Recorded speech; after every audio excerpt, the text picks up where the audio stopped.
I'd like to start today with something a little different. I'm not going to tell you about my credentials or how many brokerages that I've successfully built. I want to go back to a morning in October. It was 1993. And my banker had come in for that annual review that they did. And he was sitting across the table from me and he said, "Wayne, you're bankrupt." And I looked at him and I said, "Well, how can that be possible? The lights are on here, the people came to work, the front desk is staffed. I don't understand what you're getting at." And he said, "Well, your current liabilities are higher than your current assets. You're going to run out of cash." That's what kind of set the stage for the rest of my career because it completely changed the way that I think about the brokerage business. So I'm going to talk about that as we move through this. But first, I want you to know a little bit about who's talking to you about this.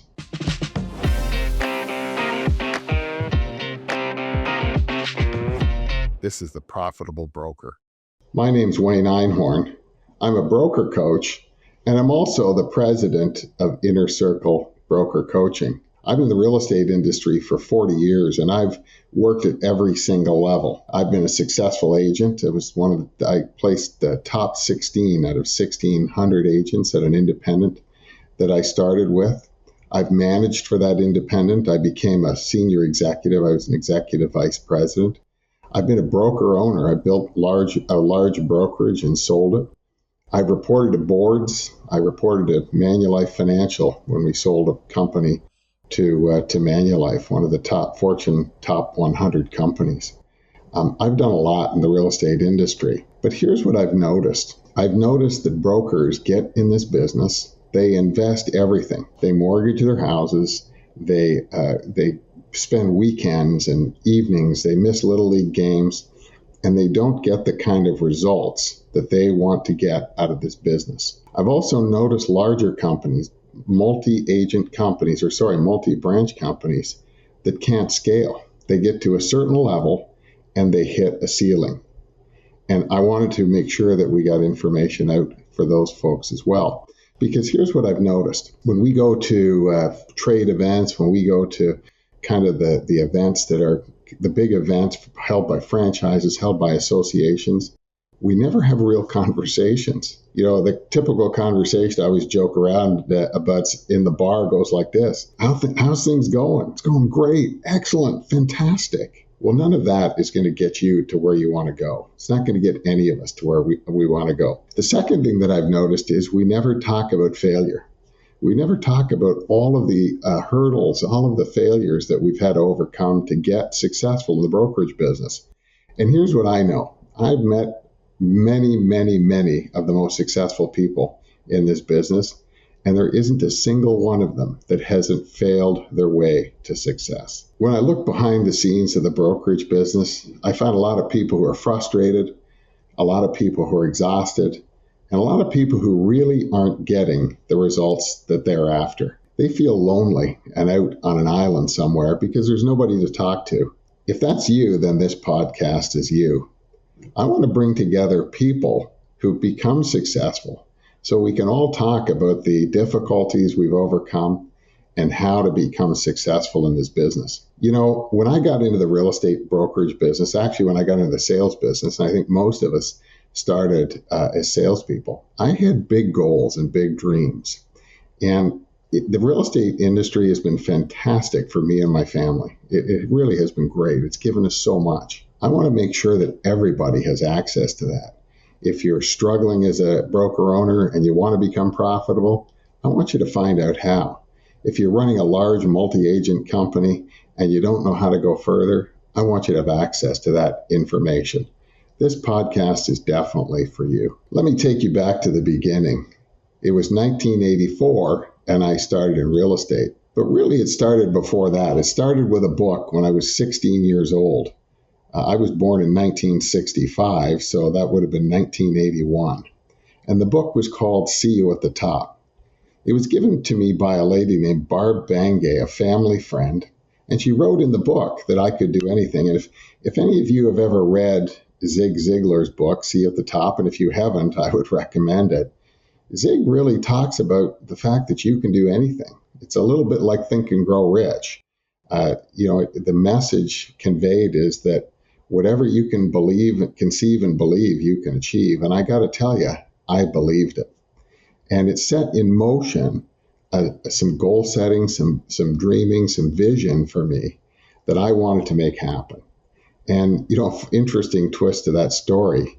Many years later, I tracked that lady down and I knocked on her door. She was about 90 years old at the time, and I knew she wouldn't be on the planet for a lot longer. And I wanted to thank her. I had the book in my hand, and she said, "I didn't give you that book." And I said, "Hey, look, this is your handwriting in the front of it." And I explained to her the impact that had had on me and my career, and how successful I had become. And she broke down in tears, and if I'm honest, so did I. It was a very emotional moment. And it's interesting, one of the things I often say is the greatest tribute to a human being is that they had an impact on the life of another human being.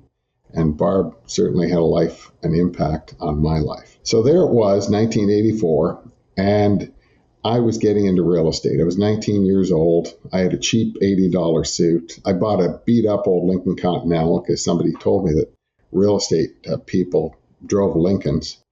This car was so bad, I had to park it around the corner when I went on an appointment. I just didn't want people to see it. They sure wouldn't have bought from me. But here's what's interesting. You can imagine this for a second. Here's a 19-year-old kid in an $80 suit going to appointments and trying to convince people to entrust me at 19 with the largest asset purchase of their entire lives. As you can well imagine, in the beginning, it didn't go very well. In fact, I failed, and I didn't just fail, I failed miserably. I didn't sell one house, and I can remember struggling to make my rent payment. In fact, for a period of time, I took a job on as a security guard. And I used to work midnight till 8 in the morning at a plant in Toronto, Ontario, at Eglinton and Warden Avenue. It was a Sylvania electrical plant. And I would sit there from midnight till 8 in the morning. I'd go home for a couple hours. And then at 10 o'clock in the morning, I'd go into the real estate office and I'd start trying to learn to sell real estate. But there was more to my journey because I wasn't doing very well at all. It's interesting over the years how you're introduced to, or how people that are important are brought into your lives. And around the time I was wondering, frankly, if I'd made a mistake about getting into real estate. And what happened though was, in that thought process, I really didn't have an alternative. I had big goals and big dreams, had no education at that point. And I knew, failure wasn't an option. That's a bit of a coined phrase, but it's true. And I met a man named Tom Vandenberg. Now, Tom was my parents' financial advisor. He worked for a financial advisory company back when that really wasn't in vogue. And Tom was a Dutch immigrant. He'd come from Holland in the 1950s, and he had learned to sell the hard way. He started with fuller brush, knocking on doors. But Tom knew how to sell, and he listened to the challenges I was having, and he made me an unbelievable offer. He said, "If you will come to my office every Wednesday at 1 p.m., I will teach you to sell." And I have to tell you, I started showing up at his office 1 p.m. Wednesday, on time, every time. And Tom was true to his word. He taught me how to sell. And so for 2 hours every Wednesday, I sat in Tom's office, and he taught me everything. And what was interesting about Tom was, Tom wasn't a teacher. He was a doer. He wasn't teaching me from kind of some book, although we did buy a book and we studied the book. He would take those tactics, those techniques, and he would put them into practice. And I remember in those days, he had this big, long box of recipe cards, which was his clients, and every client had a recipe card. And we would call them, or he would call them in front of me. And he would tell me exactly what to say. And we walked through exactly how to present, how I was going to present my service. The book actually was called The Art of Selling Intangibles. He said selling real estate, or the service of real estate, was exactly the same as selling financial services. It was intangible. You couldn't touch it or feel it. And so we studied exactly how to do it, and something magical happened. Within a period of time, probably about 6 or 8 months, I started to gain a little bit of success. Tom, who I'd been introduced to completely serendipitously, was another person that was introduced to me and completely changed my life. Perhaps one of the most important lessons that Tom taught me was, if you will serve others, great things will come to you. You know, Tom didn't ask for any compensation for that. He had my parents' business. My parents were wealthy people anyway. He wasn't getting any additional business. But he taught me that if you serve others, if you help other people get what they want, you will ultimately get what you want. And that's a message that I carry into our coaching relationships every single day. Thanks to Tom, I started to get good. In fact, I got really good. I was making a tremendous amount of money as a young guy in real estate. And I had developed a specialty. The specialty was for sale by owners. I made literally millions of dollars 40 years ago, listing and selling for sale by owners. One day, the company that I work for asked me to come and do a training session at their headquarters. Now, I'm a young guy. I'll come and do a training session. And they wanted me to talk about how I listed for sale by owners. So I went up to their head office. I frankly knew nothing about the company, really. I worked in a branch office. I knew the people that I worked for, but that's about it. And nor did I care. I was a young guy. I didn't care. And so I did this session on for sale by owners, and there was a fellow sitting at the back of the room who I didn't recognize. And it turned out that the person sitting at the back of the room was a fellow named Tom Shea. And anybody who's been in the real estate industry for a period of time will recognize his name. Tom was the owner of that business and was extremely successful. In fact, Tom taught me more about real estate than anybody else in the real estate industry. He really is another person that was introduced to me at a time when I needed to learn. He taught me about leadership, about financial management, about how to grow a business, about scalability, about mergers and acquisitions. I did my first acquisition in 1991, a $7 million acquisition with 7 offices. It was a tremendous amount of experience. And then in 1992, I helped him sell that business to Manulife Financial. In the meantime, I had reported to Manulife's board, had a tremendous amount of experience. The other thing that happened in that time period is that we had a real estate crash. And he taught me how to navigate through tough times in real estate. And in fact, we didn't lose money one single month because of his leadership. And he taught me how to do that. And it's interesting, that was the first big crash that I experienced. And I'm so grateful for that because it helped others navigate through tough markets. But after we sold Manulife, that led me to the next chapter, which was owning my own brokerage. And a historic day for me was December 27th, 1992. That's the day that I incorporated my first brokerage. December 27th, 1992, a day, I say, that shall live in infamy. And it's interesting because my career as a broker, my start as a broker, if you will, had exactly the same characteristics as my start as a salesperson. I didn't do very well, because it was 19 months later when that banker walked into my office and said, "Hey, you've got some trouble. You've got problems. You're not going to survive." And I had to come up with a plan. What were we going to do? We couldn't close the business. Just like you, I had mortgaged everything. In fact, I remember that the person that sold us the franchise had said, "Hey, you could probably start the franchise with 40 or 50,000. When I did the budget, it turned out the number was closer to 350,000. And I remember applying to 18 different banks.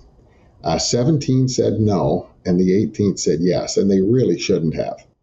But I think they needed a loan more than they were worried about our ability to pay it back. And so when the banker came to see me 19 months later, I didn't have any options. I didn't have an option to go back. We were eyeballs deep in debt. We were eyeballs deep in effort. Actually, I'd recruited 100 people. That's another interesting fact. When the business had 100 people and wasn't profitable. And I see so many brokers suffering with that today. But it was another moment that shall live in infamy because I had to figure out, how do we solve this? with 100 people, how do we change our model so that we can move forward successfully? I'm a great student of military history. I think the two places that leadership shows up under pressure is in the military and in high-level professional sports.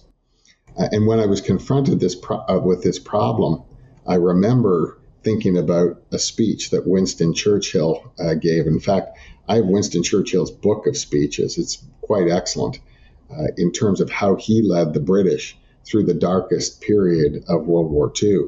And there's this particular speech, and you've heard it. It's been popularized in music and it's been played many, many times.